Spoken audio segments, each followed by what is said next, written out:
Hi all for the kids, welcome back. I'm excited to bring another Geronimo Stilton book to you. Hopefully you guys enjoyed the first Geronimo Stilton book that we read. This one is called Geronimo Stilton, The Curse of the Cheese Pyramid. So we're off to a new adventure with Mr. Geronimo Stilton, and I'm wondering what we will find with him today. Wake up, wake up! It was just before dawn in the middle of winter. The moon shone down over the mouse holes of New Mouse City. I was fast asleep under my comfy, cozy blanket, snoring away. Suddenly, the phone rang. I stumbled out of bed, sinking my paws into the new cat fur rug. It was so soft. I had bought it last weekend at the fur mart with my Uncle Nibbles. It was expensive, but worth every penny. Still, half asleep, I stared down at the fluffy carpet. Then I picked up the phone. Hello, Stilton speaking. Geronimo Stilton, I murmured. A strangely familiar voice shrieked back at me. Wake up, it cried. My ears were ringing like church bells at Christmas time. Who is it? I stammered. But the mad shrieker had already hung up. I glanced at the alarm clock. Rancid rat's hairs. It was 6 o'clock in the morning. I dove back under my covers and continued snoring. I woke up again at 8 o'clock. I called a taxi to take me to the office. I arrived at 9 o'clock sharp. Oh yes, I forgot to mention that I run a newspaper.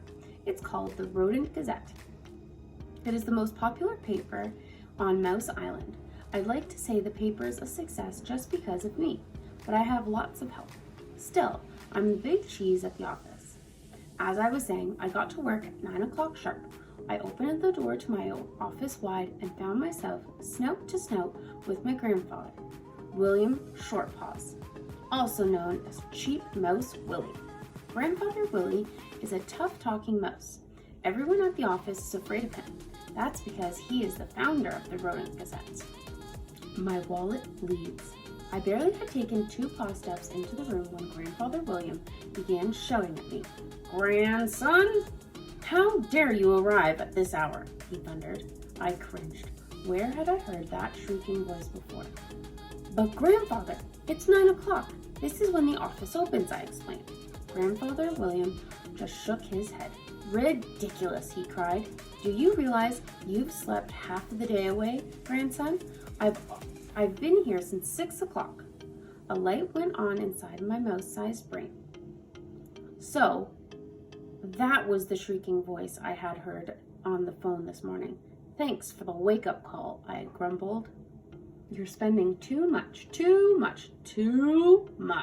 Curling his whiskers, he sniggered with satisfaction. Now you listen to me, sonny boy, he ordered, pulling my ear. Things are looking bad around here. Very bad indeed. Do you know why? I opened my mouth to reply, but he didn't give me a chance to answer.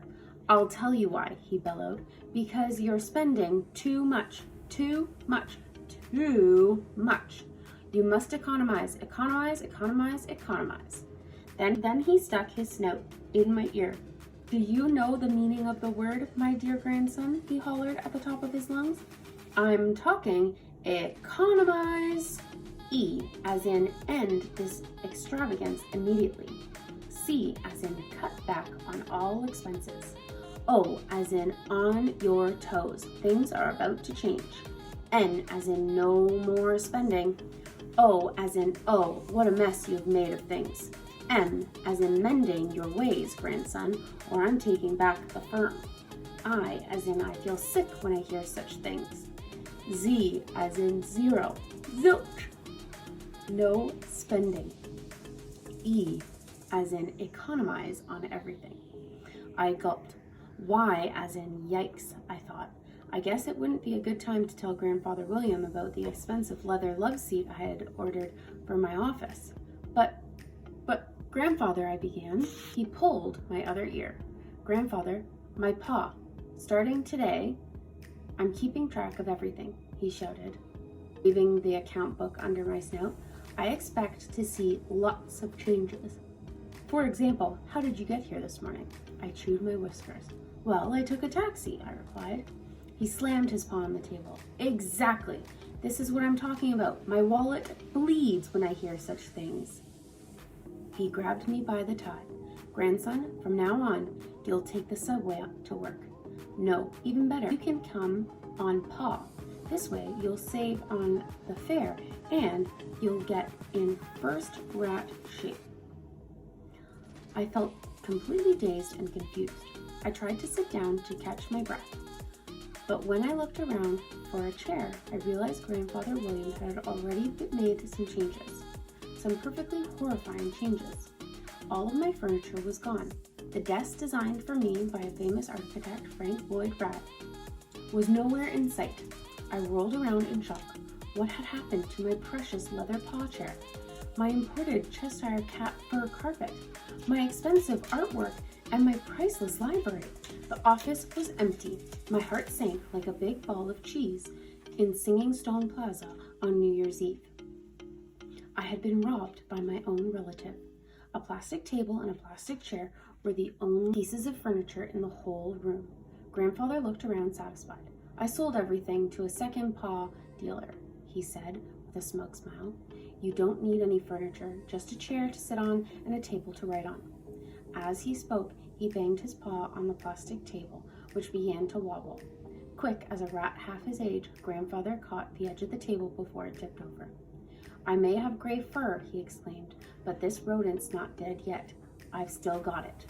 I swallowed hard. Grandfather, you sold my precious furniture to a second paw dealer? I squeaked. How much did he give you? He waved a wad of money under my snout. Well, look at that, he boasted. Not bad, huh? I counted the money and went pale. But this was way too little. Those were antique books, valuable paintings, I cried, shaking my head in disbelief. And they were mine. By now, my head was spinning. I was in a sad state. I was either going to pull out all of my fur or sob like a newborn mouselet. Grandfather William didn't seem to notice. He stuffed the money back into his wallet. Then he shouted, Grandson, you are about to get a lesson in business you'll never forget. Remember, I am the founder of this firm. I can shut it down with a twitch of my tail. Ooh. Grandfather didn't seem too happy. We will continue when we come back with I Fired Them All.